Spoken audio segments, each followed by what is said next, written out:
This is Jonah Hill, and you're listening to the only podcast that matters.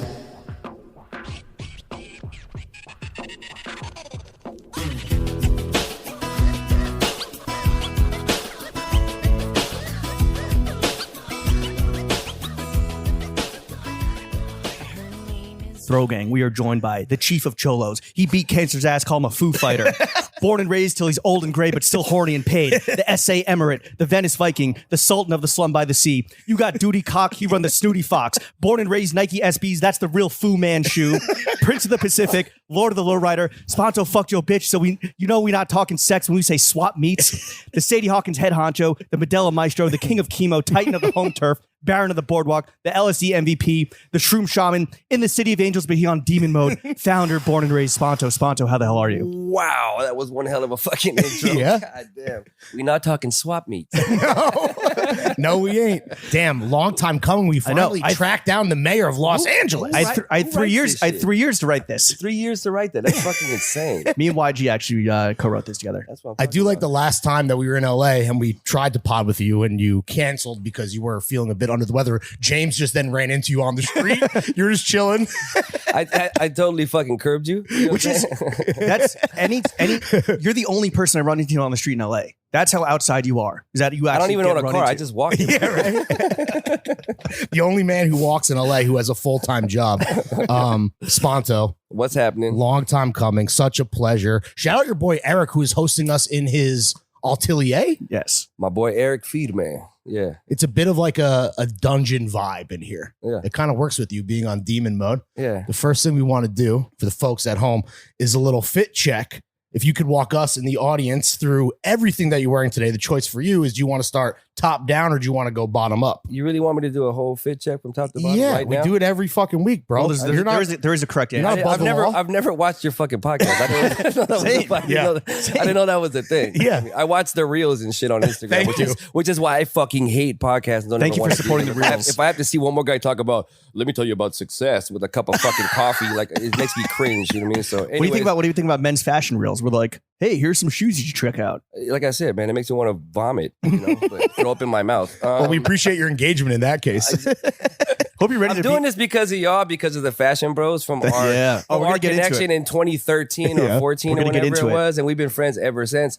You watched me go through chemo.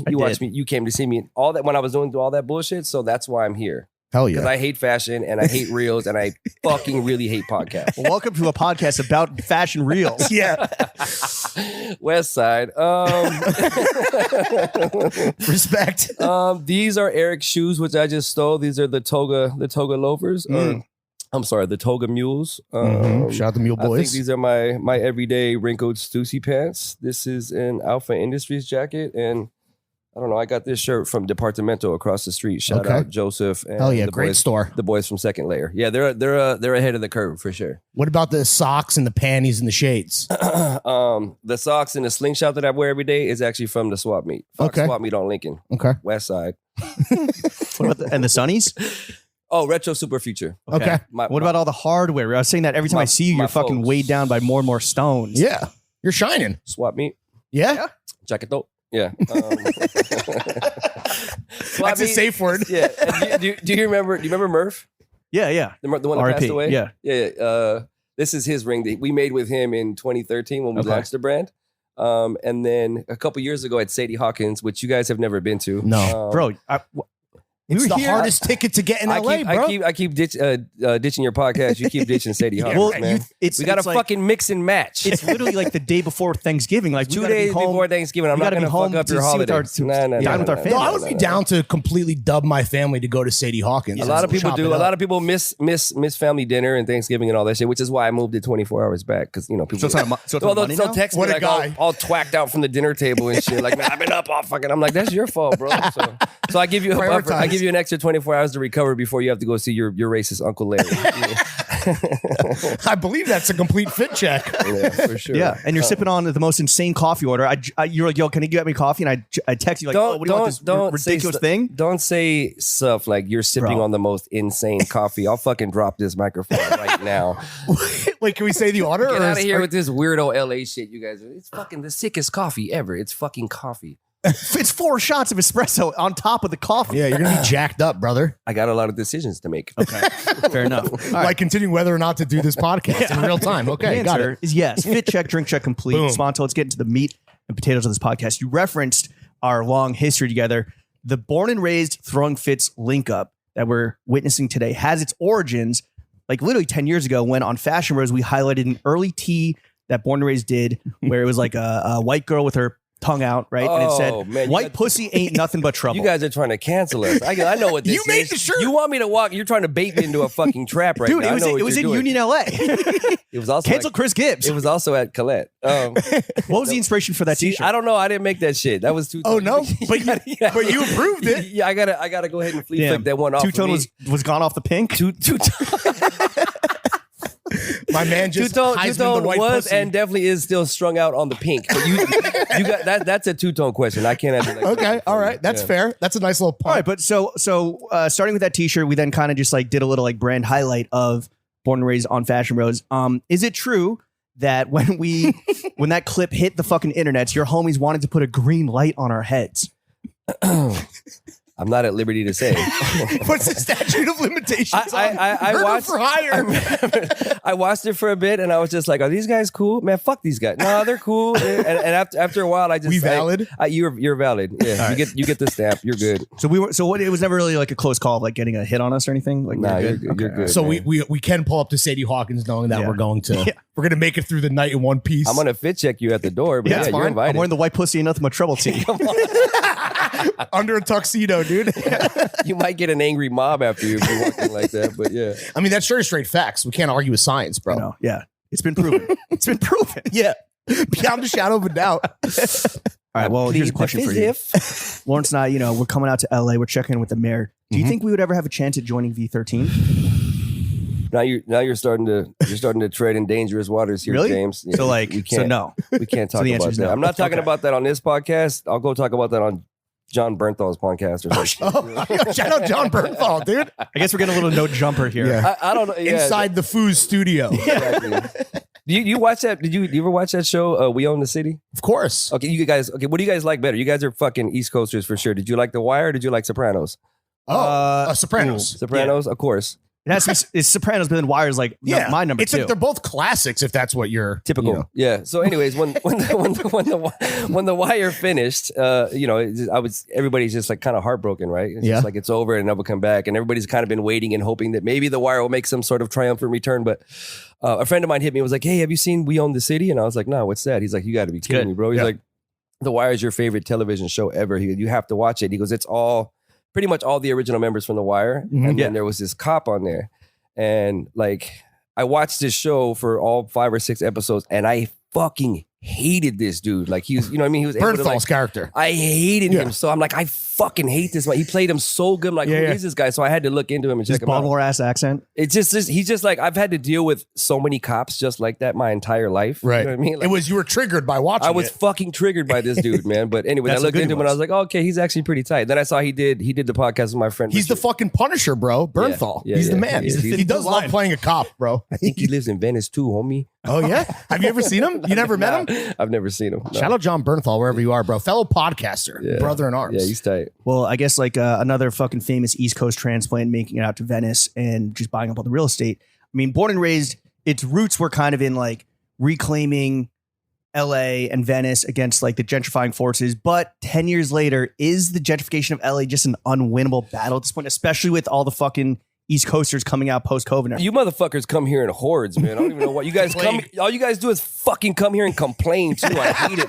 I want to like light myself on fire in front of you guys. This is like performance art. I'm like, fuck you, go home, asshole. Light myself on The fire. martyr of Venice. No, I swear to man, dude. Like I see like the Dante Rosses of the world. Like shout out Dante Ross, I love that dude. But like he comes in on Twitter and he's like, I fucking hate LA. All I do is get my chakras aligned and do Bikram yoga and fucking buy He's crystals. the one doing it. And I'm Yeah. like, yo, you guys, that's like me going to fucking New York and spending 5 years in Times Square. You know what I mean? Get out of there. Go do something else. Have a taco. Go to the beach. Play handball. Go to Whittier. Anything. You know what I Right. mean? So, anyways, fuck y'all. So if the three of us are gonna have a night tonight, let's just say theoretically, I don't know. Hypothetically. I don't know What are we gonna do? Yeah. What's the Spanto Yeah. LA treatment? The LA treatment. Look, I know what you're talking about here. I just want to shout out Jerry Lorenzo for being a real one. Oh, sure. Shout out Jerry, friend of the show. We're all going to the Hollywood Bowl tonight. What's the parking situation there? How does that work? When you were in the bathroom.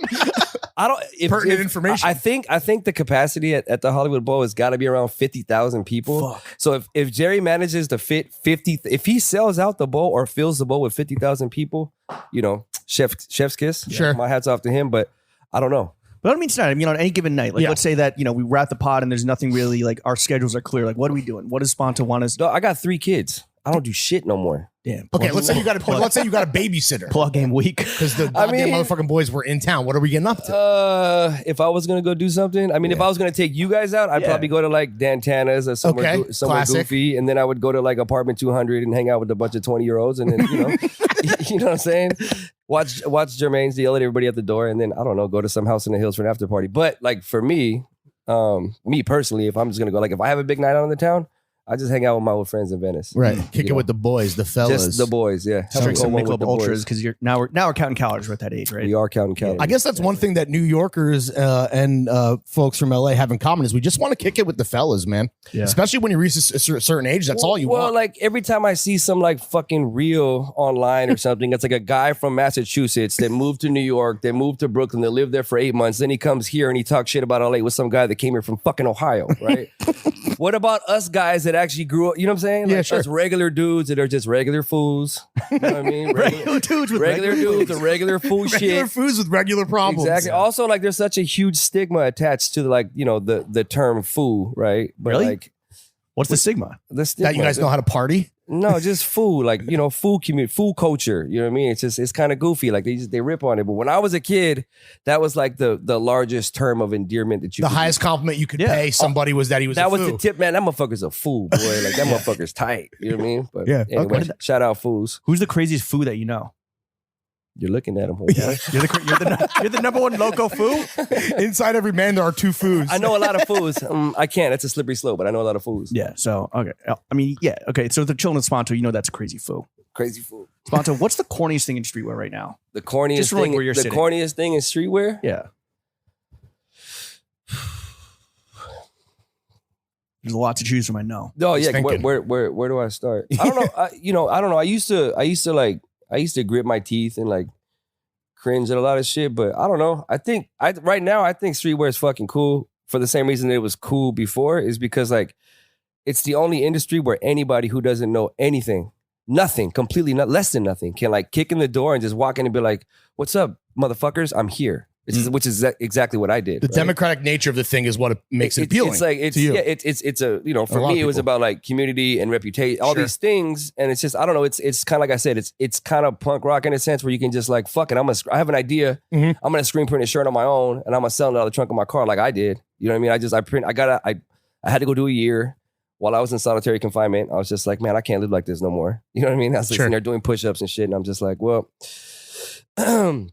When I got let go from the hole at Supermax, I'm like, I'm gonna get out. I'm gonna start a clothing line. So I got out and I found someone who could vectorize my ideas. And Sure. then I printed 36 t-shirts and I sold them out of the trunk of my car.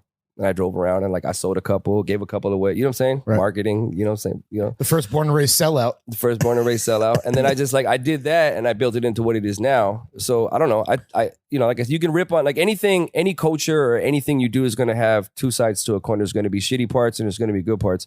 So as much as I want to dive in right now and shit all over everybody, Right. I'm not going to, because at the end of the day, streetwear has given me a career Absolutely. and it's given me a platform to speak about what I think is right morally, what I think is cool, whatever the fuck I'm thinking Right. at the moment.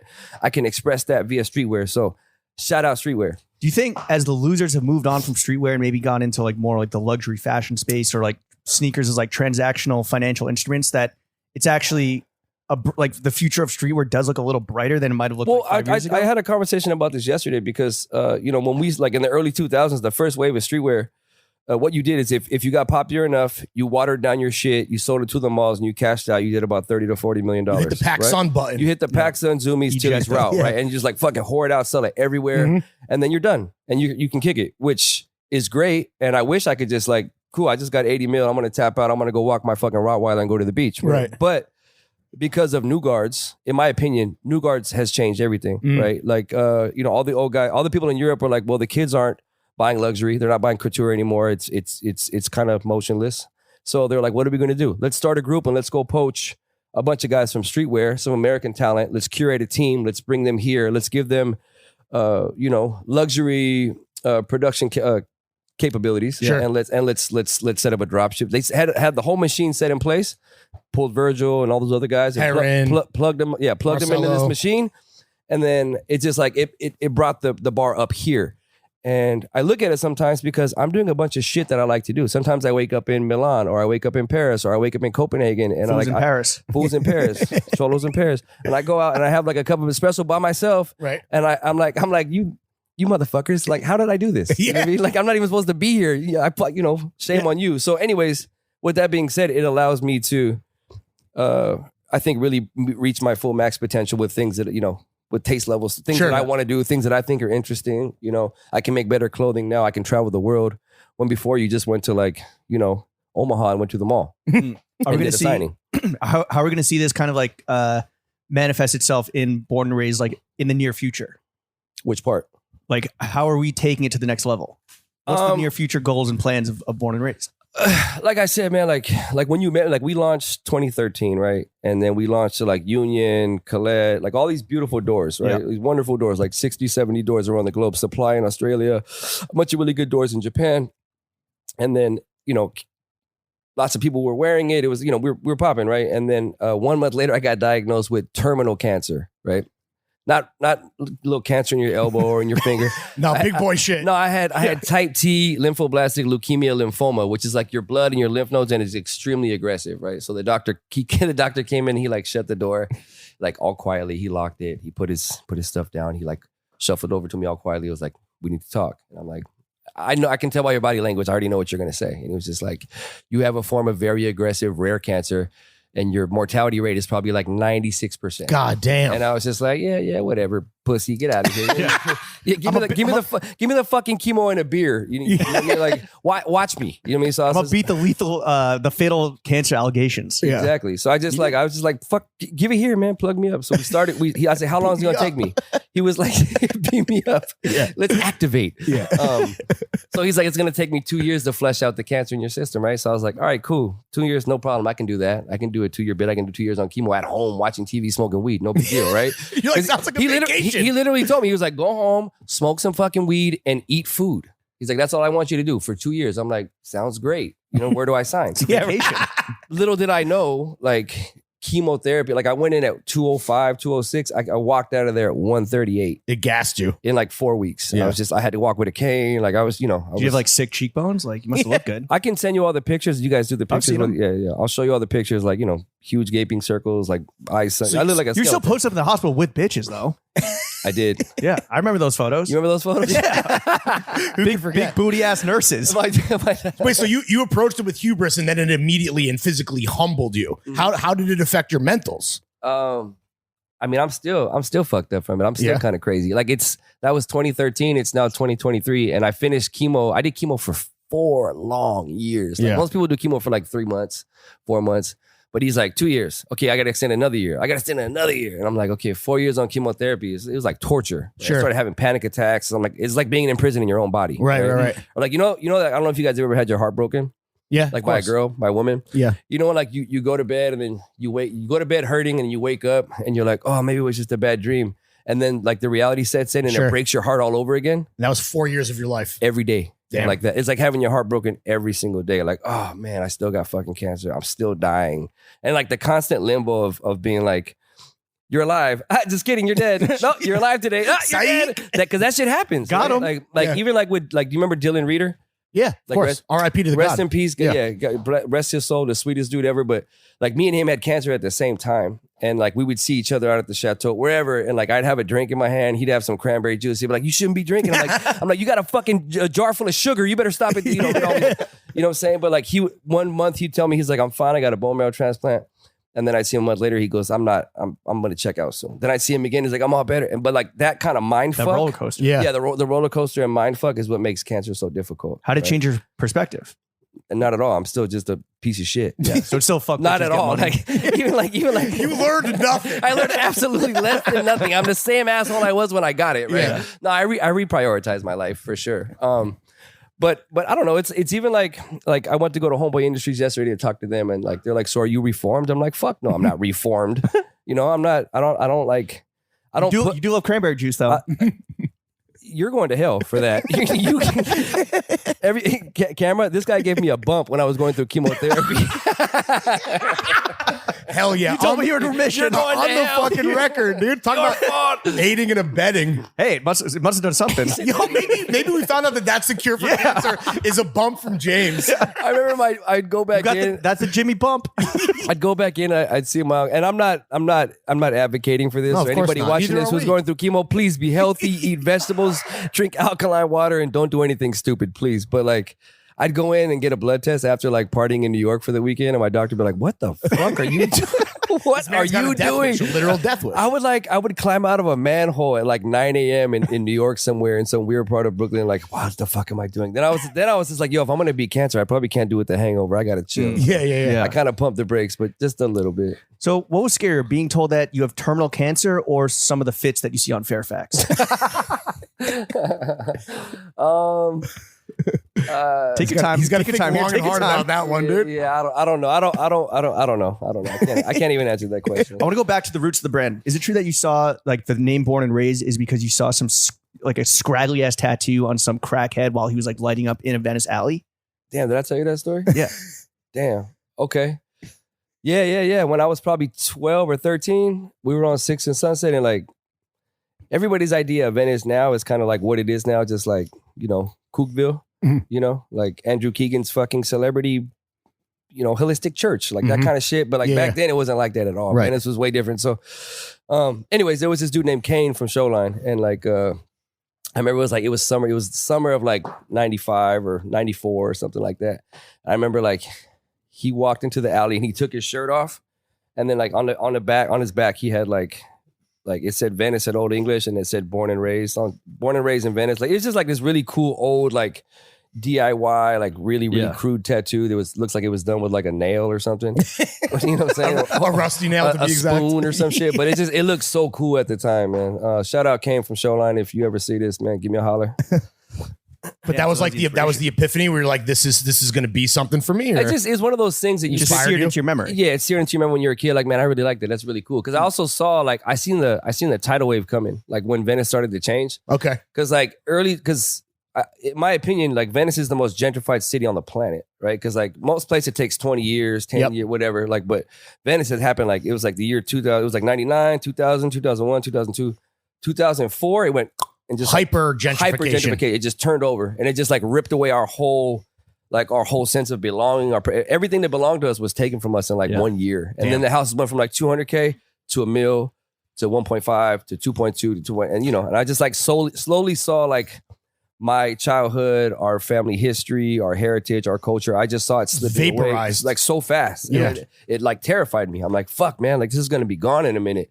So I don't know. I just started stockpiling all this information in my brain, and I was just like, in my mind, I'm like, because my family's been there since 1921. We've been there for over a century, right? So Right. I've been trying to like figure out how I can preserve my family's heirlooms because we've been there for so long. Sure. And I didn't want to become a statistic. Right. Like, okay, cool. I'm going to become a statistic. I'm going to be the the little poor family that couldn't make it. They couldn't, and they got ran out, and now they live in Arizona or Yeah. Moreno Valley or some shit. So I was like, I really think that we deserve to stay here. So I'm going to try to figure it out. And like at the time, I was like a union. I was a high steel rigger in the union, and I made pretty good money. It's, blue collar, working class, smoke cigarettes. You know what I'm saying? Yeah. On the job and shit. And then like I was like, I'll never be able to figure this out if I keep doing this. So I have to do something. So while I was incarcerated, I'm like, oh, I'm going to start a clothing line. And like, just like, it's like a joke. Like, yeah, I'll start a clothing line and I'll fucking figure it out. But it fucking worked. Yeah, it did. Against all odds. Go But you were figure. like, I have bigger fish to fry because there's shit that's bigger than me that means a lot that I want to preserve. There's so much. Yeah. Yeah. Just like think about your family's lineage. Like my great grandparents were both in, you guys know about the Christian boarding schools? In like for indigenous peoples? Yeah. Yeah. So like my great grandma, she's from the White Mountain Apache Reservation. She grew up there, and then she was taken and she was put into a Christian boarding school. And then my great grandpa, he's from the Tonawanda Seneca Reservation. And they took him from his parents and they stuck him in this place called Thomas Indian Boarding School. Right. So like they both migrated to Venice in like the early 1900s. And like just like all these things, like Right. all the hard work they had to do to get there. Right. Like, I just want to make sure that we don't lose that. I want to make sure we're able to hold on to that because it's so important to me and my story and my family. It's everything. Like if I have born and raised and I'm not born and I'm not there anymore, what's the point? Yeah, It doesn't yeah. make any sense. It's not real. So Without It's more rap- than a name. Without that's rap- why I said shout out streetwear, because streetwear has made this possible for me to like kind of live out my dreams and my fantasy, which is almost, it's like miraculous. And it Right. feels like Sport and Rage is almost like this incubator, this talent incubator where people that did work in it are now like going off and doing their own thing, or you're like fostering talent and development. It's kind of turned umbrella. into that, yeah, for sure. Without rap snitch conditioning, when was the last time you beat up a gentrifier? I'm not gonna. This man's a fucking cop, dude. Yeah, you're the feds for sure. You're fucking CI. No, Well, okay. Without I don't listen. I realized because I was like, you guys ever been to the Brig? No. You ever heard? It's a bar called the Brig. It's on Okay. McKinney. You never been there? No. Wait, I think It's not a prison on a ship. one of the secondary guys. I think one of the secondary guys took me there once. with, Yeah, probably right. So like Dan when I Reagan. was a kid, that place was cool as fuck. It was like a dive. My dad used to take me there when I was a kid, right? So like 'cause my dad's a blues musician, but you know, we used to go there. They had orange felt pool tables. This dude CC from Showline worked the door. It was just like all people from it. Was cool. It was like genuinely and Community authentically watering hole. community watering hole. And then, you know, some kook bought it and turned it to what it is now. What right? is it now? So, Just like a cocktail bar? Mixology. it's like, have you ever seen those parties where people are wearing headphones? They're like noiseless parties. Oh, like the noiseless rave, silent rave. discos. So I go in, if I walk into the Brig and I look inside there, I've never seen a whole bar where everybody is off rhythm dancing. It's like a bunch of tech bros trying to dance to reggae and shit. Damn. I'm just like, You dude, haven't been it's- to a lot of bar mitzvahs, clearly. it's Or a DMB concert. it's so fucking goofy. Why are we talking about the Brig? I can't remember. I don't know. You brought it up, bro. Beating up gentrifiers. Oh yeah, beating up gentrifiers. So we used to call when the Brig first They'll never changed hear from it the coming. old Brig to the new Brig. We used to call it the Thunderdome, right? So we're like, let's go to the Thunderdome because we'd go there and we'd have drinks, and then like the newcomers would come and say something stupid, and Right. we'd fucking Pop off. mollywop them. You know what I mean? Like just destroy them, right? But then They'd be I dancing realized off rhythm because of the concussions. Because they got their legs broken. no equilibrium. So I don't know. I started realizing like I can just keep swinging and swinging and swinging and swinging and swinging, but they're just I can't stop this. Right. Yeah. It's like putting a Band-Aid on a hole with like an ocean behind it. Like I'm not gonna stop it. So I was like, you know what? Let me pivot my talents and let me use Born and Raised as like a conduit for my frustrations, my emotions, my anger. And I was like, you know what? Because it started out as a hate project. It was like, mainly like totally fuck you. You know? Right. But then I said, you know what? Then it turned into a love project because I'm like, nah, I'm actually gonna highlight all the nuances and parts of, you know, the subtle parts of Los Angeles that I think most people miss. Yeah. And I want to shine a light on our culture in And a lot of work in with, a like, beautiful way. Local legends and like the local schools and All of kids and that. everything. Chaka, like, you know what I mean? Like all these Yeah, people yeah. that we grew up with that are just like folklore heroes. You know what I mean? So, Totally. and like it's things that like you kind of had to grow up here to kind of understand. Yeah. You know what I mean? Because if you didn't grow up here, it's not. Who cares? Which is why telling those stories is necessary, because a lot of people, like, you know, want to know about that, or they don't know they want to know. No, they don't. And then like, you know, like I see, you know, I look at your guys' fucking Instagram and I always see like the, what do you call them? Like the burnt shirts and the ripped jeans. You're like, LA fashion now. It makes me so, I'm like, motherfucker, I gotta show these motherfuckers. You know what I'm saying? But like, I got to show these foods. I gotta show them someone gotta stand up for Los Angeles. So, Right. you know, when I started, there was no substance and there was no LA streetwear brands. It was like the Hundreds, Crook, Black Scale, Diamond, and Yeah. Huff, and like, okay, and Sure. it's, you know, just like that kind of that model streetwear, Agenda trade show core. that kind of stuff. And I was like, I want to actually say something. I want to make a statement. So like, I decided to make a statement. Well, so if it's now a project of love and like where you came from and almost like a historical preservation project, how no. do you keep authenticity and that balance as like the brand continues? As to long fucking as explode I'm being authentic to what I'm talking about and what I'm saying, then that's it's The rest okay. will follow. The rest will follow. It's okay. You know. But as it grows, do the ops chirp even louder? For sure, but it's like you can't, if you ain't getting hated on, you ain't doing shit. That's facts. You know, yeah. As I make more, I'm trying to widen my offerings, like we started talking about earlier. But like I want to make clothing because I Right. really like clothing. What are we talking about? Like cut and sew. Yeah, but like elevated cut and sew. Yeah. You know what I mean? But like it's all about offerings, right? Like I can't alienate anybody. So it's like I can make the expensive pieces, but if I offer that at the same time, I have to offer something affordable for everybody because I don't want to alienate anybody because Bro, I have some born and raised fucking zoot suit pants from like the early days when you were the pleated pleated like slacks, the and all that height, stuff. the neon pink ones. Are we talking Well, that? we did like a mauve pair. I mean, yeah. What's that? I don't know, like just even this year, like I'm doing a big project with Levi's, which is that's Shout out cutting Leo. so Congratulations. Carhartts. There's a lot of projects we're doing, but then also our Take me back inline to your steelworker days. in a sense. I'm gonna reference Earned I'm gonna blue-collar reference that valor. too for sure. But like I'm trying to widen the offerings and make clothing because it's actually what I'm interested in. It's what I like. Like I like fashion. The fashion industry is dark as fuck, but I still like it. You know what Right. I mean, Yeah. so I'm gonna It's tiptoe. giving you a lot.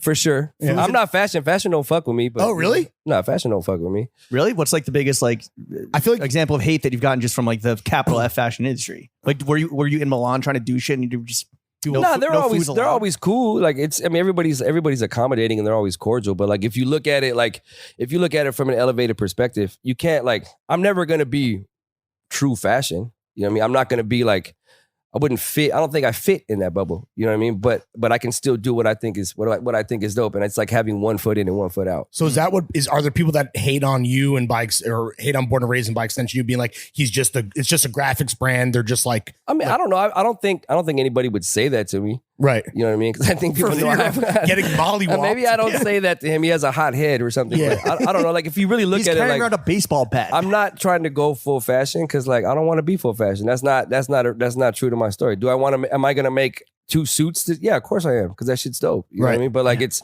whatever I do is gonna be authentic to myself. It's not just gonna be fashion for Haters the sake be of fashion. damned. Yeah. What do you think of people that are appropriating cholo culture? Whether it is like that fucking subculture in Japan that are going full foo. We're or in a weird. Listen, man. Like we're in a weird time right now, right? Like, look. I'm gonna point out the elephant in the room. It's the internet, right? Yeah. So like, I was looking at these kids the other day. Someone was running his mouth on my Instagram about something or other, and like, I was like, yo, y'all got the luxury of wearing like a Charlie Brown, some creased fucking Ben Davis, a cholo hat. You can pose in front of a 48 dropped fleet line in front of a fucking palm tree and not get arrested Yeah. and not get shot and not get put on a gang injunction. And I don't think a lot of people realize that because like what we like coming from the cholo culture, like I was low riding in the 80s, right?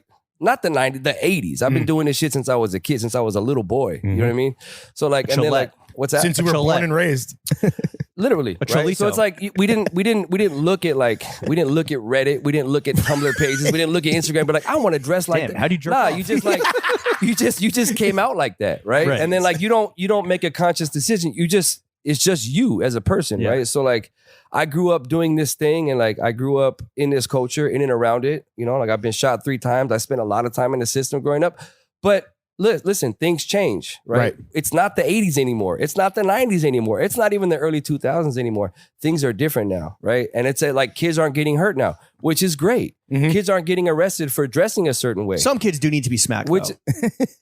someone always needs to be fucked up. That's for sure. I agree. You know what I mean? And I want to go off and rant and talk about the people I want to fuck up, but I'm not going to. I'm going to be positive. Yeah, here. it's a love project. So it's like you have love pod. like we had to crawl so they could run, right? So Yeah, like for you know, sure. now people don't get arrested for these things. Gang injunctions aren't really a thing. Like we used to get arrested just for where we lived. Right. Gang injunctions hit us in like 99, 2000, right? So it's like, okay, cool. You live here in this designated area. You dress a certain way. You've never been in trouble, but now we can arrest you and throw you up and put you in prison because they want to gentrify the area, but they blame it gang injunctions, right? Right. Anyways, like I said, with all these, it's very layered, right? So like the fact that kids want to do this and celebrate the cultural heritage and history, that's tight. You know what I mean? And I have to realize that like not everybody has to go through what I went through to do this thing now. But I just wish there was a little bit of understanding on both ends. You know what I mean? I mean, you're basically talking about progress, but what I want to know is what do you miss most about that 80s, 90s era? Like obviously there was negative shit. But Well, like if you think about it, like because we got gentrified in Venice before anybody. I think we were the first. You guys in New York got it too, but I think we got it you're harder. talking to 2 of them. What's that? Well, what, 2 gentrifiers? Well, maybe just one. Where Maybe did you just grow one. up? New Jersey. You fucking kook. Where did you grow up? East Village. East Village. Okay. All right. So Yeah. anyways, look, what I was saying is like our old style of life started to go away and we got it first, but now it's not just us, it's everywhere. Right. Everywhere is being affected by, Right. everything. Like we can't escape it. It's another tidal wave that's coming, right? You can't change the inevitable. You have to accept it and you have to learn how to adapt and roll with it or else right. you're going to fail. You get left right? behind, bro. Yeah. So. Is that why you see Born and Raised kind of resonating with like not just Venice, not just locally, but also like well, anywhere in any that's city around the where world? it started, but like it's really about the bigger picture of LA, but it's also not just about LA, it's about everywhere. This process happens everywhere. Yeah. Right. So it's universal truth. It's universal, it's global, Yeah. it's a process, it has to do with pride. It's like I said, there's a lot of layers here. I think if you really look into it and really trying to listen and kind of dissect what I'm saying, there's a lot. You know what I mean? It's not just a ton to on the unpack for surface. sure. Yeah. Wait, so what can you tell us about like what was it like collaborating with Nike on an Air Force One? Like, is that your singular career highlight in the 10 years that the brand's been around? Yeah, I mean, just working with them, like, because they supported us for Sadie Hawkins. We had like a dinner on the roof for 100 people on top of the Soho House, and then we actually built a ballroom. Have you been to Soho House here on Santa Fe? Yes. There's like a huge park, like it's like an industrial parking lot with overhangs. It's like an abandoned area, right? There's like barbed wire and rust and graffiti everywhere. So I was like, yo, let's put a ballroom in here. So we built a ballroom in there. But it was great to like get that support from Nike, because Nike's been like, for us, like that's like the grill. Like The white whale. we all grow up wearing Nikes. Like that's, I still nerd out over Nikes, and I still go and buy them resale. Like I just, Nikes. You don't get a Nike plug at this point? No. Damn, bro. Nike, you're fucking. No, Nike always Yo, take care of swoosh, it. if you're listening, They always get take this care of man me. right. They made us 120 pairs for Sadie Hawkins, and like, but did you see the beautiful box? Yeah. Yeah. Yeah, it's like the photo drop. They just did a really, really good job with them. So shout out Nike. Our question is though, why didn't you do a Cortez? Why do fish live in water? Okay, all right. It's a philosophy off, huh? Wait, you're telling me so growing up you wore Forces more than Cortezes? No, I wore Cortez for sure.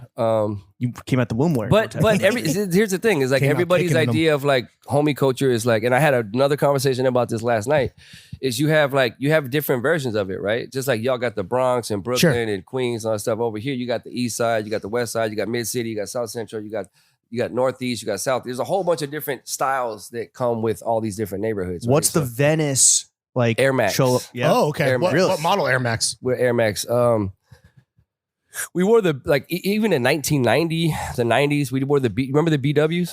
We wore the BWs. We primarily we wore Cortez too, but it was also like because that back at that time it was such a.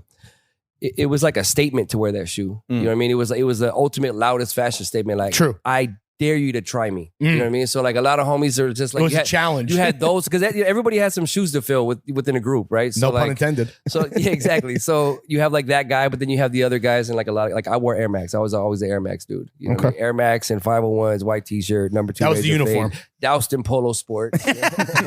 Dripping. Yeah, Whenever you dripping. post like throwback photos, what kind of strikes me is that there's this like mix of like, because it's Venice, right? There's this mix of like kind of like surfer dude, like West Coast culture too, mixed in with the cholo shit. Is that wrong? You're way off the mark. way off. Okay. The fuck are you talking about? I don't know. You're like I'm gonna send you some photos to put up on the podcast also because I want the listeners to see. Okay. Like because they're like, oh, like somebody will chime in today. Someone DM me like, oh yeah, I'm sure you had a real tough growing up in Venice. You probably grew up wealthy, and I'm like, nah, man, you don't get it. Like, my family's been there for so long, but like Venice is not finished. Do you guys know that? What do you mean? Like Abbott Kinney, it's like man-made, right? No, when Abbott Kinney moved, or when he decided to build like the Venice of America, he wanted to look like Venice, Italy, right? So he built all these canals and all this stuff, and then he imported all these people to build the railroads, like people like my great grandfather that came from the res to kind of do lathing and stuff like that. But they had this neighborhood called Oakwood here. Oh, there it is. Yeah. And that's where they housed all the people, like the hard workers that like were like The migrant workers. the migrant workers that were building this Coney Island of the Pacific, right? So once Abbott Kinney realized how much it cost to overhead was to operate a city with a full canal system, he was like, "Oh fuck, this is never going to work." So he just like threw his papers up and like left it half finished. And he just bounced. Bounced. Went to Mexico. He dipped out, right? So, and it's also Venice is like swampy. It's like, you know what I'm saying? It's like it's always went through so many changes, but like Venice in like the 50s, 60s, 70s, 80s to 90s, it was just like it was a different place. It was like our scummy paradise. It was our dirty little secret. Slum by the sea. Ghetto by the sea, what you want to call it, but like we lived there, and it was like we had friends from other neighborhoods, like, oh, where do you live? Can you come over? And the parents would be like, you can't go to Negatory. You can't go to Spanto's house to play. Not a chance. You know what I mean? So like, I don't know. But no Foos were surfing. Foos don't surf. No, there was Foos for surfing. I'm Okay. gonna send you a picture for that too. There was like at the time there was Venice Breakwater locals, and they're like there was a group called the MSA, the Mexican Surfing Association. Okay. All these dudes I grew up with, Rick Massey, Gorky, Block, all those dudes. They And have I'll tell creases you- in their swim trunks. That's pretty fucking tight. But no. They cut off 501s. Wearing Cortez. Just waterlogged, drowning. I got a bunch of references to send you. But yeah, I don't know. Venice was a very cool, hardworking, blue collar Yeah. neighborhood. You know, Yeah. but it's not like that anymore. Well, with the Nike, with the forces and working with them and getting them to just support Sadie Hawkins, like, do you still get holy shit moments with Born and Raised, or is All it the just time. like too common now? No, all the time. What was the most recent one? I have Or to one that pinch- stands I have out? to pinch myself all the time. Like I said, obviously the Nike thing was just, you know, was like I don't know, makes you feel real special. You know, like I had to pinch myself. Like you look at the table of people that are there, and it's like all these people that I respect and admire, and people in the industry, and they're here for you at the dinner, and they come for Sadie Hawkins. That's like Yeah. a great feeling. But I don't know. We have a lot of projects that are coming this year. Like I said, the next one that's coming up is a Levi's project. I'm really proud of. It's like I said, it's a tribute to my father that passed in January. Our condolences. Thank you. It happens to everybody. Some just sooner than others, you know. But I don't know. Yeah, the Levi's project, the Carhartt project. That's where we were on our way to the House of Levi's when we bumped into you on the Yeah. street when we were eating We were going shitty to ass see Leo. tacos. Oh, we go see Leo. Yeah. Leo's tight. Yeah, we were actually at we were both getting our hair dyed blue. And we're sitting down next to each other. I shouldn't even tell the story. And he's like, "Hey, what's up, man? You're Spanto." And I was like, "No." Who's this fucking guy?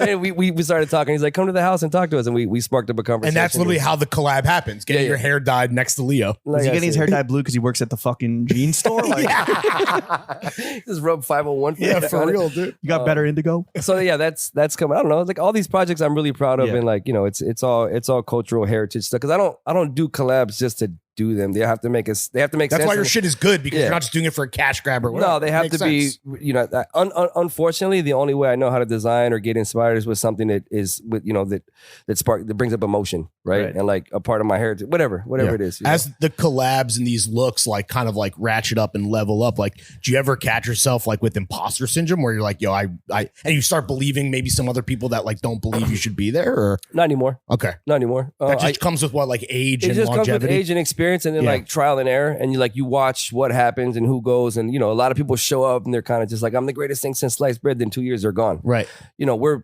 11 years old, 10 years old. We've been doing this for a long time. So you have your entry level Mhm. where everybody admires you and loves you because they're like, he could be the next one. Right. He's Then the you're new guy. hot. Then you move on to that. You have to keep pivoting and keep moving because it's like a marathon. Totally. Right? It's not a sprint. So I don't know. I used to think that sometimes, like, fuck, I'm not even supposed to be here, but no, absolutely, I'm supposed to be Fuck here. yeah, dude. You know what I mean? And if you are, you are. And if you're not, you're not going to be. You're going to disappear. You know, Totally. like Jerry's supposed to have that show at the Bowl tonight. Yeah. Virgil was supposed to be in the spot that he was in, and people can. Everybody, you know, an opinion's like an asshole. Everybody has one. Yeah. Everybody has internet access, and everybody can jump in your comment section and bash you. But at the end of the day, like if you're going to do this shit, you have to let this shit roll off your back because you're opening yourself up for people to take shots at you. Right? Do you read the comments, or are you just like not even tread those waters? I sometimes I can't help it, and Yeah. and sometimes I get so like I'm like motherfucker, and I'll jump in and say something. But like you can't even really do that. But you know, people want you to say something. To get Of course, get you're a not supposed to reaction. feed the trolls, right? Yeah, yeah. That's I the don't- old- Don't that's the- feed the trolls. That's the old food trying to jump out of you. That's what that is. Try to Definitely jump yeah, out and then yeah. jump a commenter. I think a lot of fools realize I can't beat up the internet, and they fucking they should. How many fist emojis are you dropping? Yo, that's a great piece of advice. No matter what, you cannot beat You up the can't beat internet. up the internet, man. You can't strong arm it. You know. Put that one on a pillow, dude. So I try not to like die because that shit'll rot your brain, man. For You sure. know what I mean, and then you look at like It'll who's- rot your soul. Yeah, you look at the people that are talking shit about you, and you're like, who the cares? fuck Who is this gives guy? a fuck? You know, let them. You know what? Going. Bench players talking like starters. Never take Yeah, criticism there you from go. someone you wouldn't take advice from. Boom. There it is. But booyah, Yeah, slam dunk. Put that on a Born and Raised t-shirt. Okay, but you mentioned the collabs. Lakers, Dodgers, LA Rams, Taco Bell, Modelo. Yes, All the institutions. yes.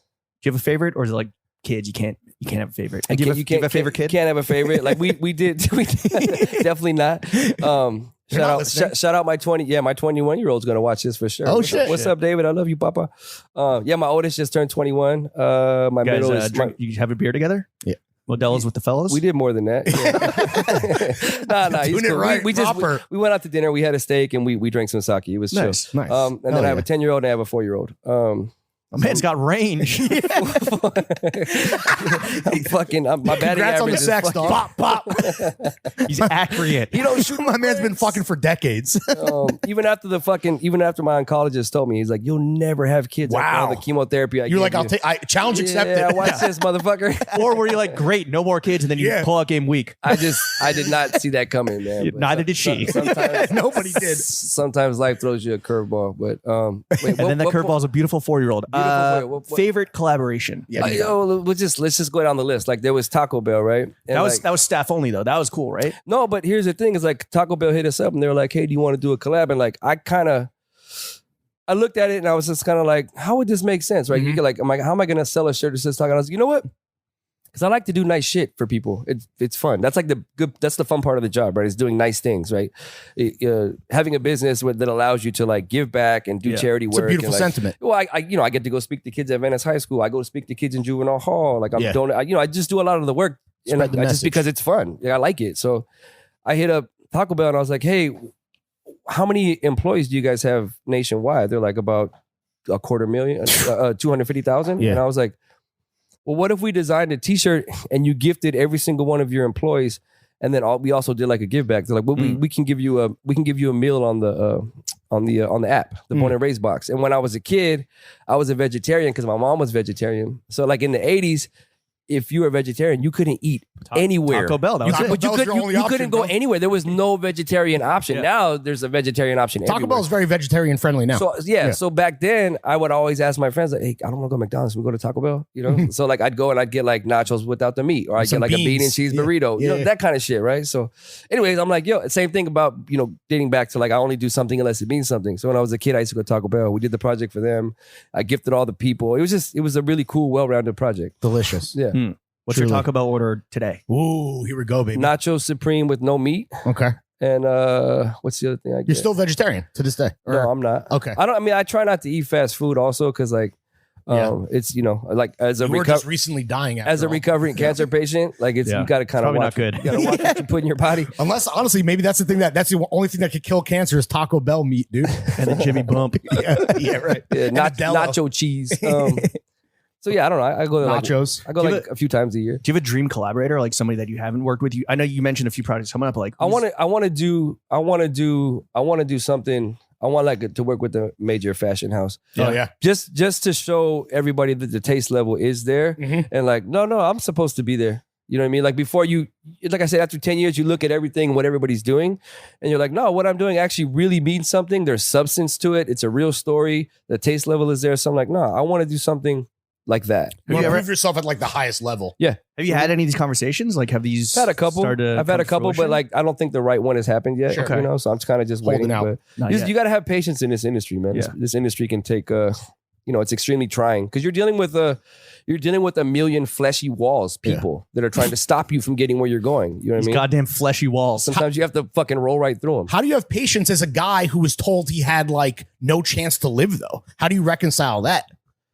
You know, like to be patient. Well, in the beginning, that's why I kind of just like I didn't censor myself at all. I kind of just laid everything out there on the table. Every interview I had, I'm just like, I did this, and this, and this is what I'm going through. Because if I do go on, I want to make sure that everybody can still hear about it, learn about it if they want to, right? So I kind of just like, like I was a kid, my dad was homeless, right? So like, I was so ashamed of that growing up, like having a homeless father. That like you've been to Venice Beach before, right? Mhm. You see the guys that play music on the beach for change. That was your dad. That was my dad. And like I was Busker. so ashamed of that, right? Like anytime someone, I saw you, like my heart would drop. Like, Damn. Oh fuck! Oh, they don't bring up my dad. What did he do? You know what I mean? So like, but like I'm not ashamed of it now. I use it as empowerment Right. because like that's my story, Yeah. and only I can have that story. And like I'm actually now like I'm at peace with it, and I'm proud of my father for the way that he lived, right? Because he was like, I'm not gonna live the He way lived you on his tell own me. terms, I'm gonna right, live yeah. the way he Yeah. was sober. He didn't drink or do drugs. He just chose to live that way. You know what I mean? So I'm like, I respect it. You know, so I don't know. I use all these things to empower me, as opposed to being like ashamed of them, like I used to be. You know? Right. Well, everything that came before defines who you are now. But looking ahead, are we ever going to see a born and raised brick and mortar space? Ooh. Oh hell yeah, Yeah. yeah for sure. That's It's going to happening. be. I'm working it's on gonna it be now. in Ohio. It's gonna be I'll the mall. fucking strangle you with your fucking microphone cord. Yo, Columbus got heat. What are you talking about? Is it gonna be Venice? No, it's not going to be Venice. It's going to be here central somewhere. Okay. Yeah. Is there a time on that, or just like kind of TBD? TBD. Probably Ad hoc. hopefully top of 2025. Ooh, shit. Okay. Is it gonna be straight retail, or do you want to make it like? Is it gonna be more than just like transactional? Yeah, what's the concept space? right now? I just like I said, I want to incorporate all the beautiful LA elements in an elevated fashion, right? So whatever that ends up being. Let me ask you this, Spanto. How many born and raised cum rags have you sold? Cum rags? Yeah. Yeah. Let me track back, but I'll get you a number. Like millions? Wipe me down? Yeah. What Hundreds, hundreds of thousands for God sure. damn, It's bro. a lot of dead babies. That's a lot of jizz. Yeah. A lot of sperm on that logo. Has anyone else like done a streetwear or fashion cum rag, or are you the trailblazer? I don't think so. I'm pretty sure you're the I think Rosa we're the Parks of- pioneers. Yeah. You're the Rosa Parks of streetwear Jizz cum rags. Of elevated jizz Yeah, I rags. did, yeah, How do they work? I did that, homie. What's up? Like, do they work well? Like, did you do some My R&D? jizz rag is standing in the corner on its own. Lots of research and development. Yeah. Put the hours in the lab, If you dude. hit it with the fucking black light, you can see it from the moon. Instead of 10,000 hours, you busted 10,000 nuts, dude. Jerry's gonna light up the Hollywood Bowl with your used cum rags and a black light. During chemotherapy. Yeah. Oh, God. Yeah, I taught mean, me yeah. there. Yeah. All right. Yeah. Who busts more nuts? You or me, motherfucker? Probably you. Yeah. No one's busted more nuts than this guy. There wasn't someone like tagging like Spanto fuck your bitch? No. No. No. Okay. No. Again, not trying to. If somebody else wrote it, I not Okay. to my knowledge. What's your body count? My body count? Yeah. I'm not at liberty to say. I mean, I'm not gonna sexually let you. limit the I'm not sexually gonna let you fuck my day up. bitch.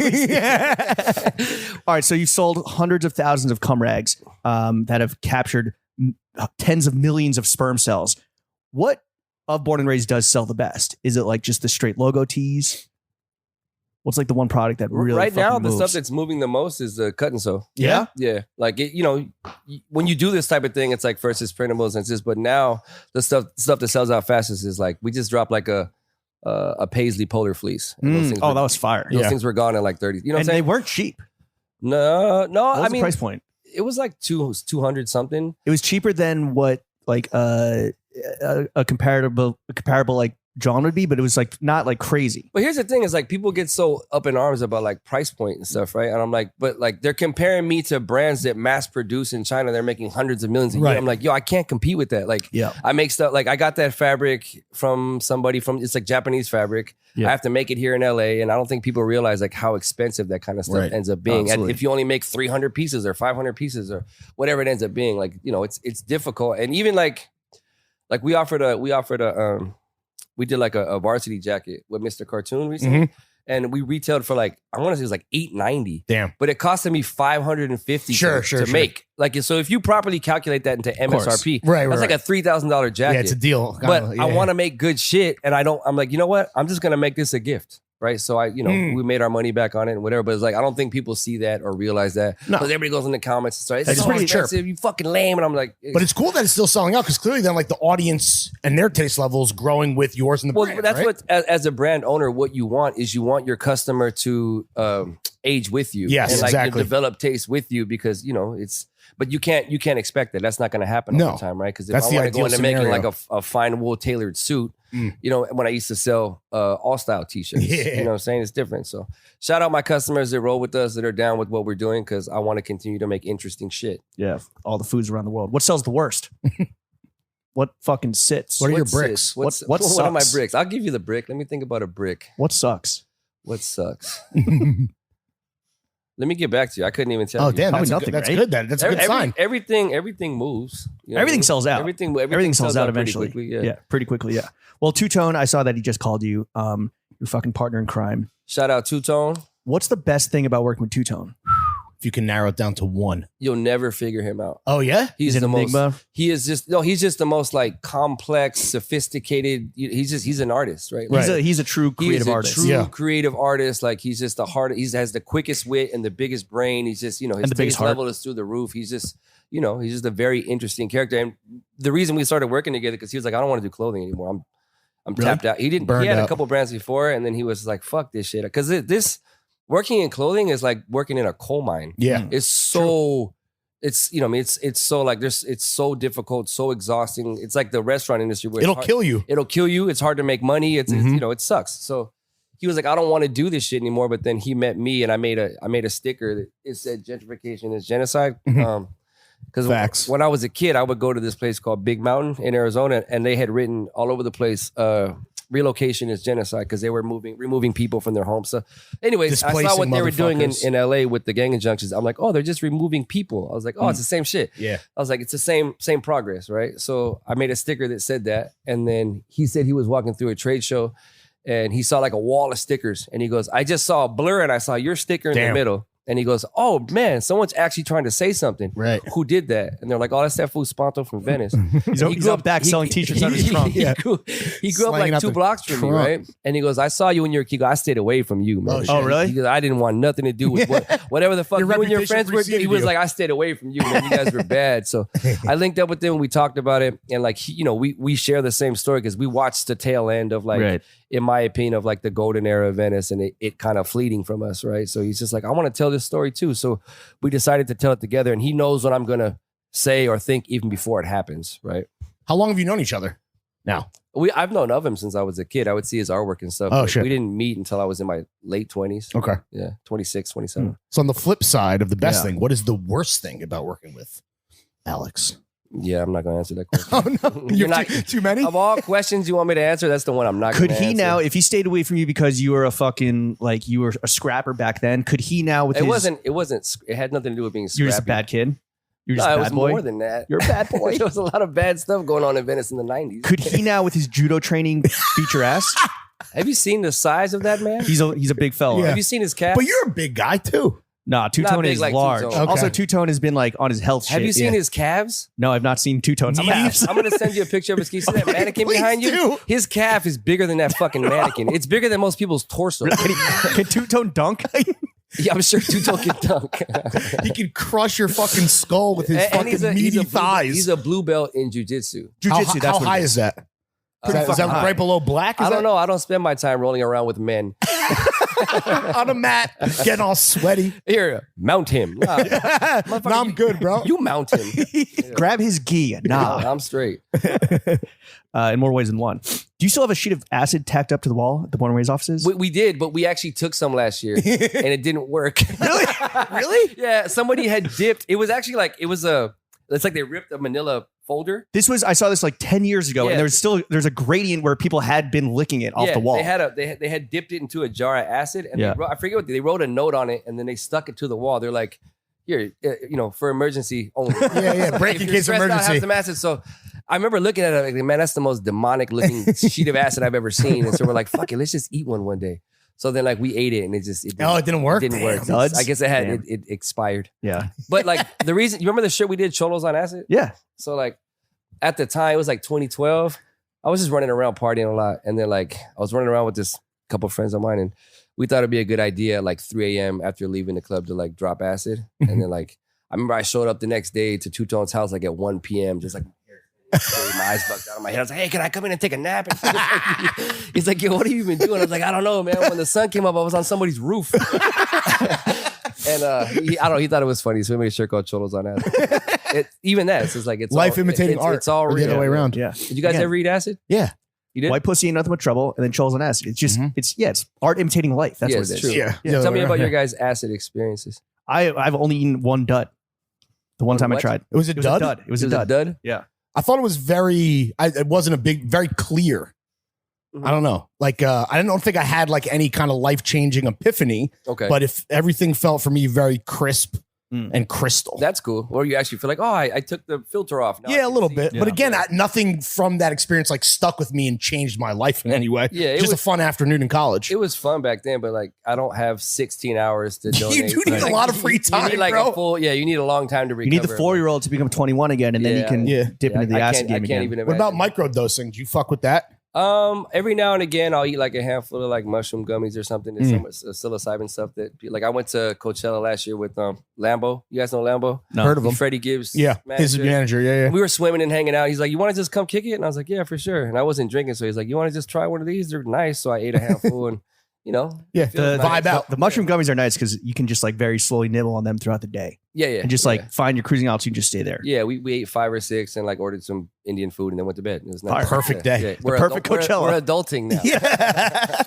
Well, So back responsible. before you were adulting, when you're fucking slinging teas out the trunk, when you did get your first like significant amount of money in a paycheck from the brand, what was the attaboy gift you got yourself? Yeah, it's funny you said that.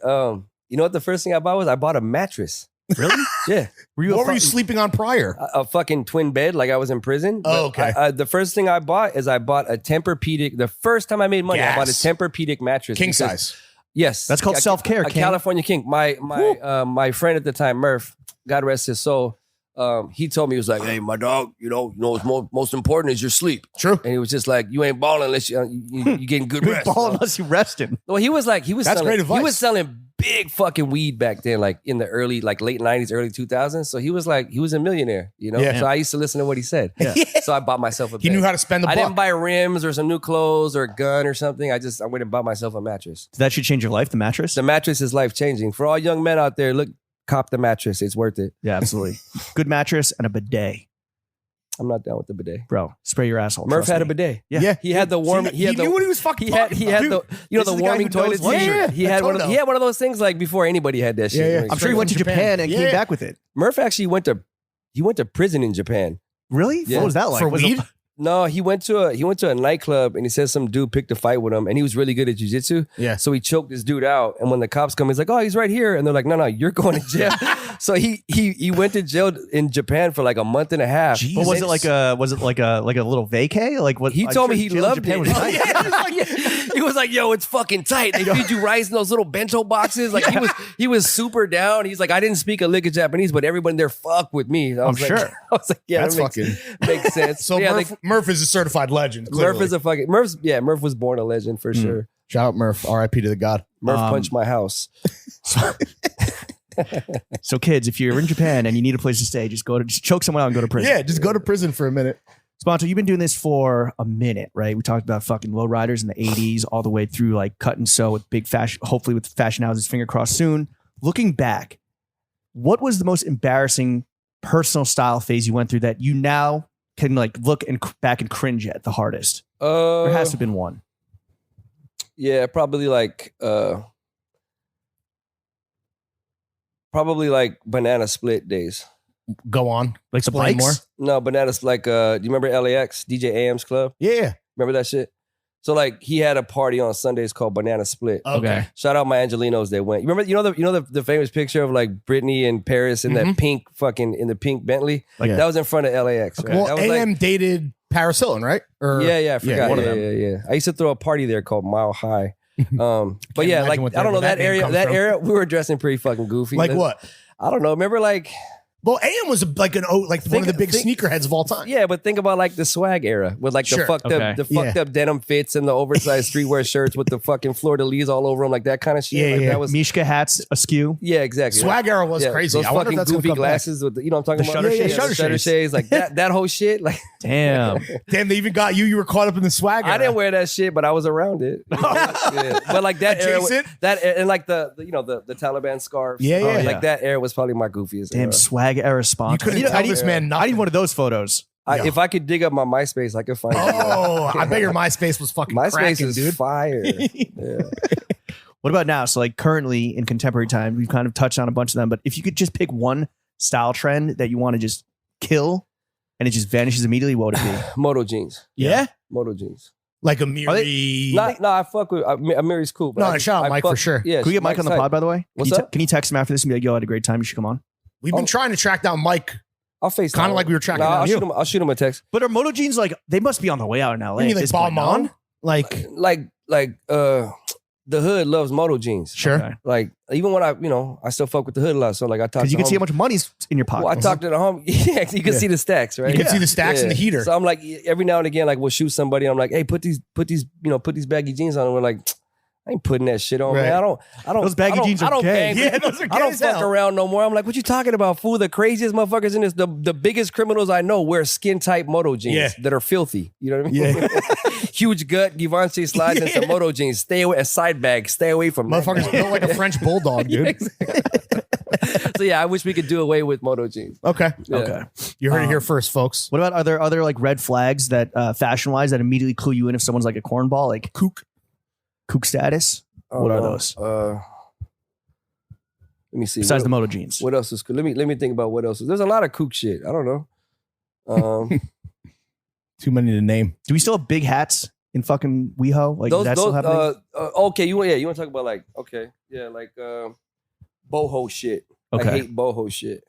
Like boho shit. Your necklace today, this is like Don't- you could see that being appropriated by a boho bozo. So it's about like a boho bozo. This is given to me by my friend's grandma from the Navajo Nation. Shout out to Shirley family. They're very, very close. They're family to me, and they gifted me this. This necklace. But I guess it's about context because it's like you wearing it versus like some loser on the way to brunch with Chelsea boots. And a like all them future hat. Yeah, all the, like when you see people going to like brunch in Venice with their large fucking hats and their turquoise jewelry, and they ride with bikes in the middle of the street and don't let the cars pass.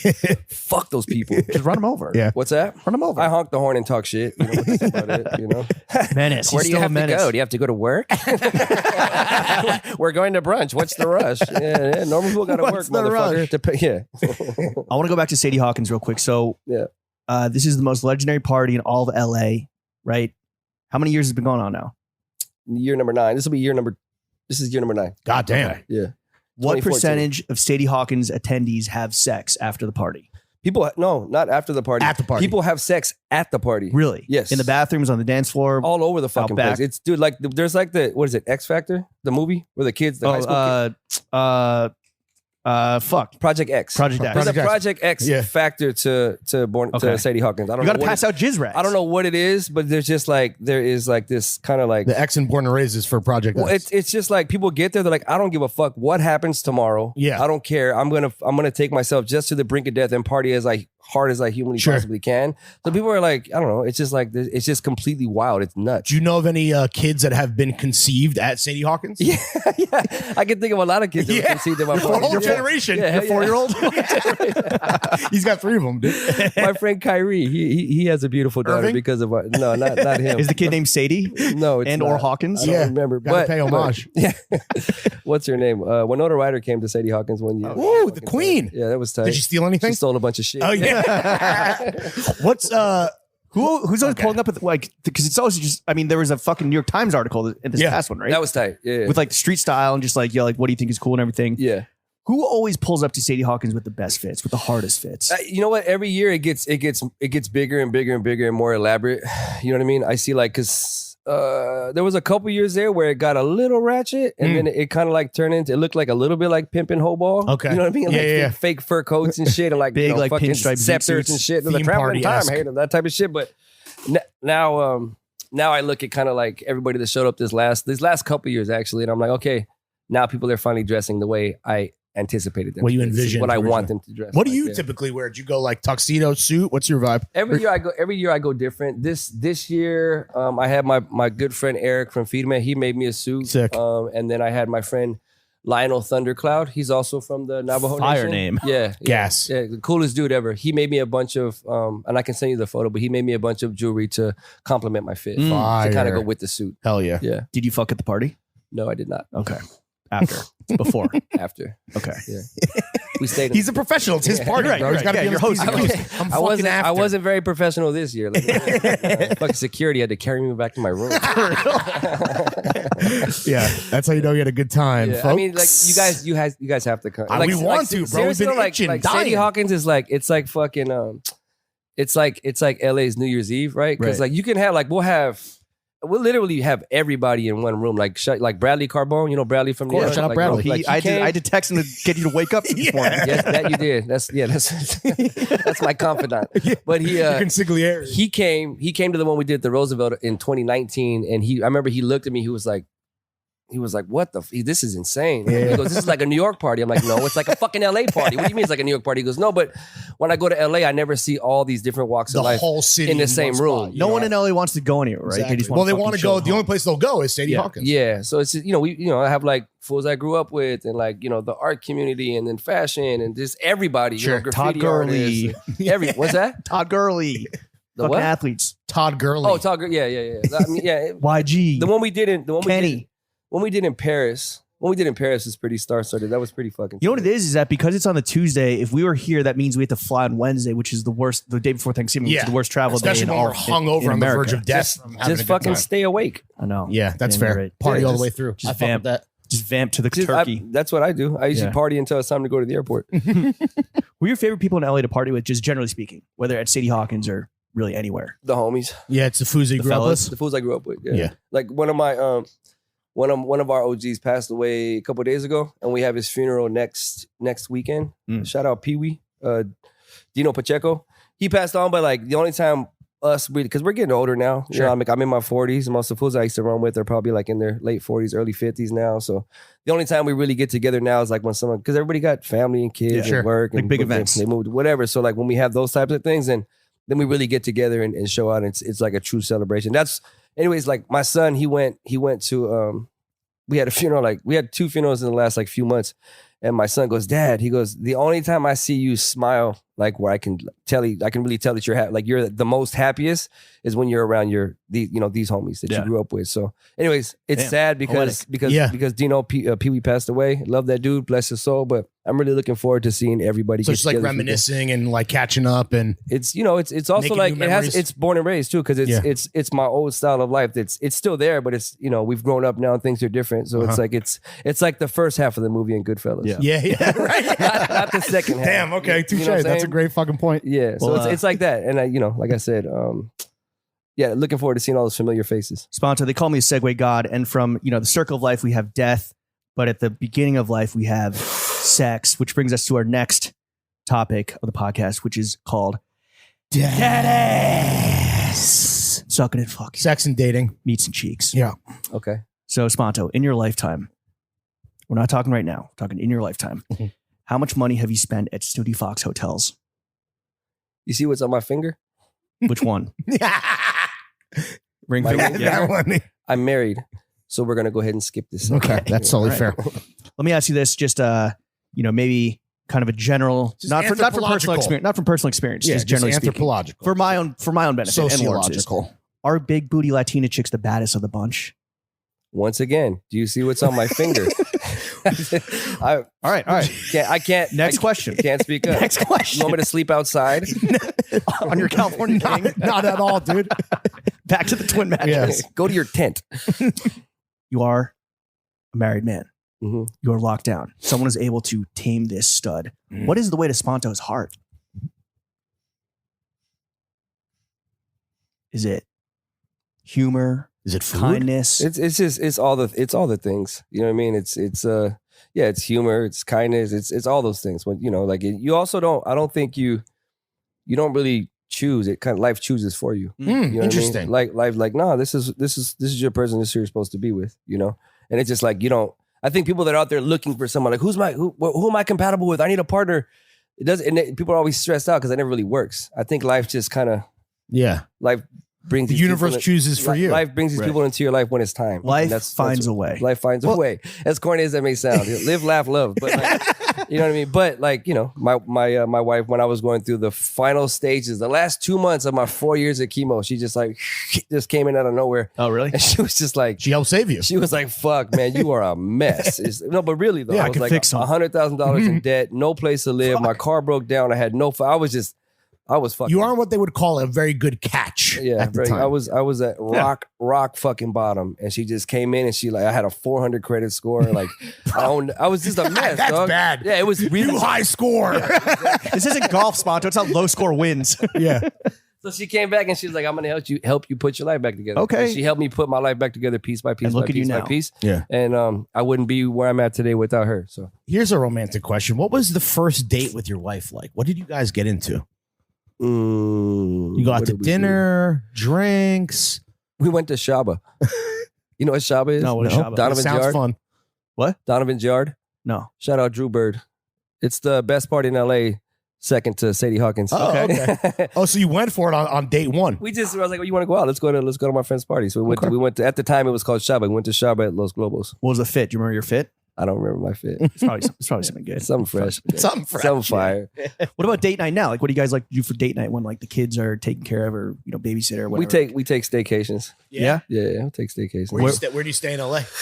You stay at the Indigo? Sunset Tower?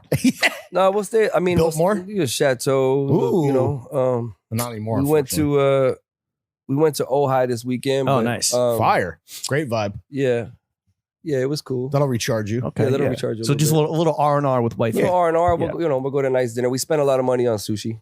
Okay. Yeah. What's the best sushi spot in LA? Ooh.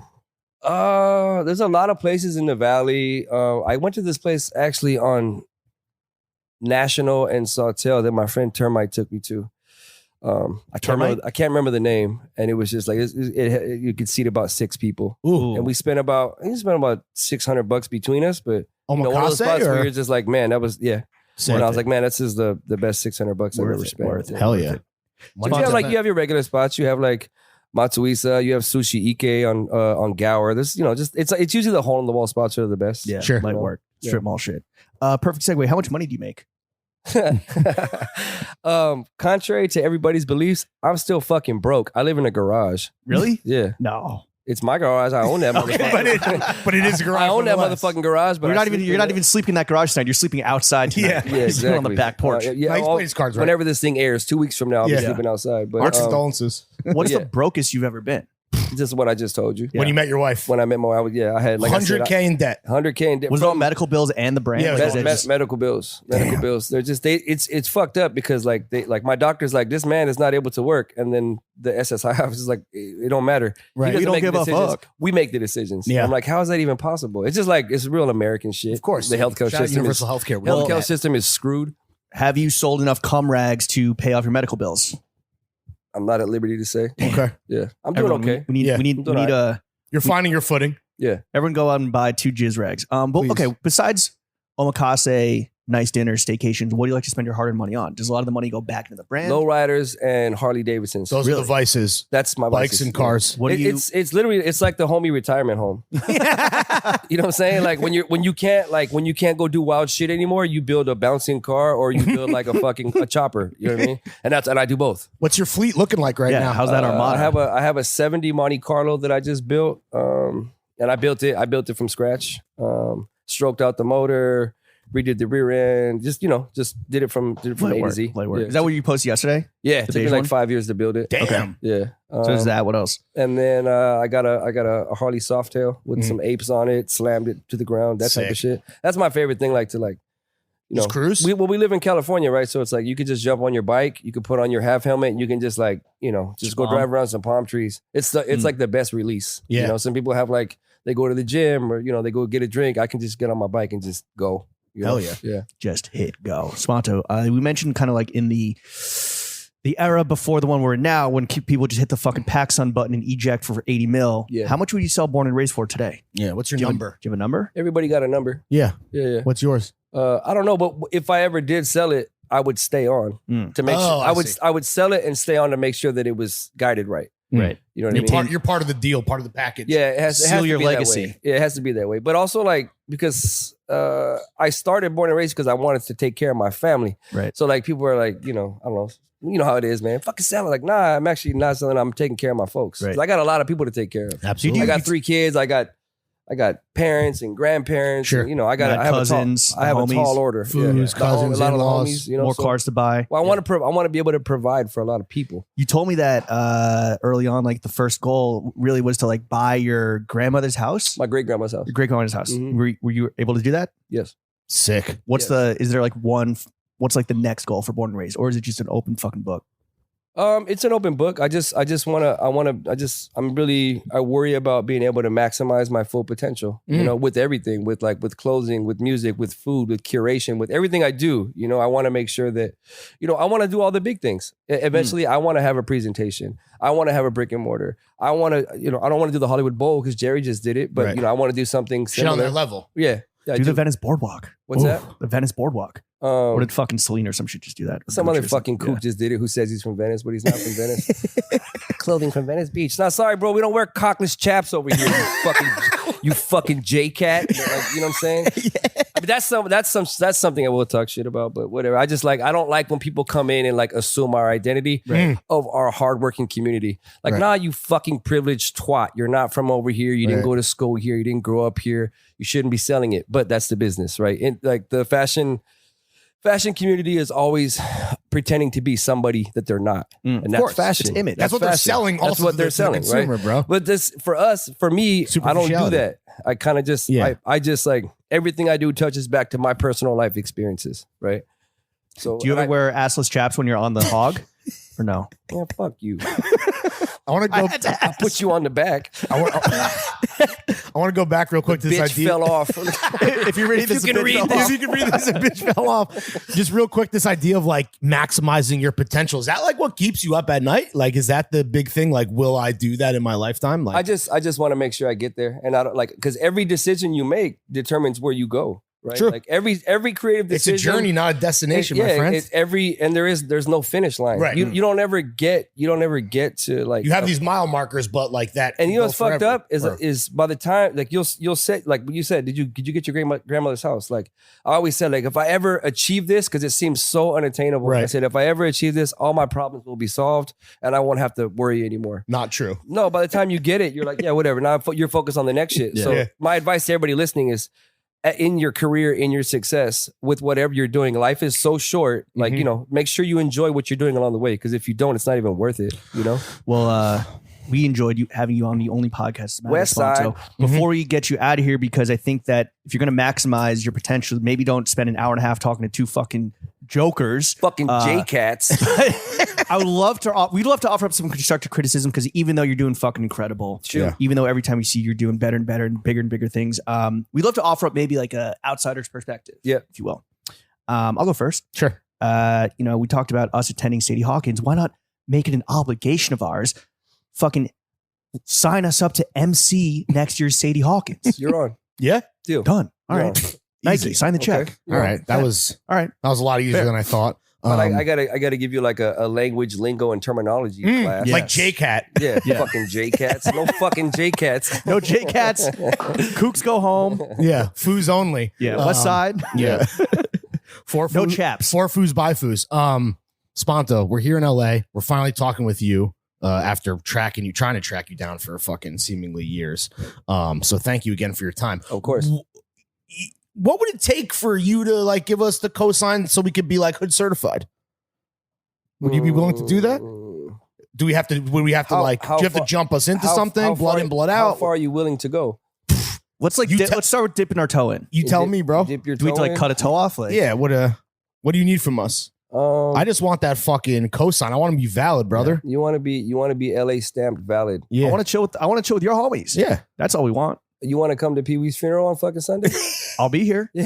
He'll be here. Gotta find Imagine, out- did you get a +1? You're gonna get a wedgie the first 30 minutes. Imagine being a 36-year-old man getting a wedgie at a funeral, dude. I'm gonna give you a fucking First person to get a swirly at the funeral home.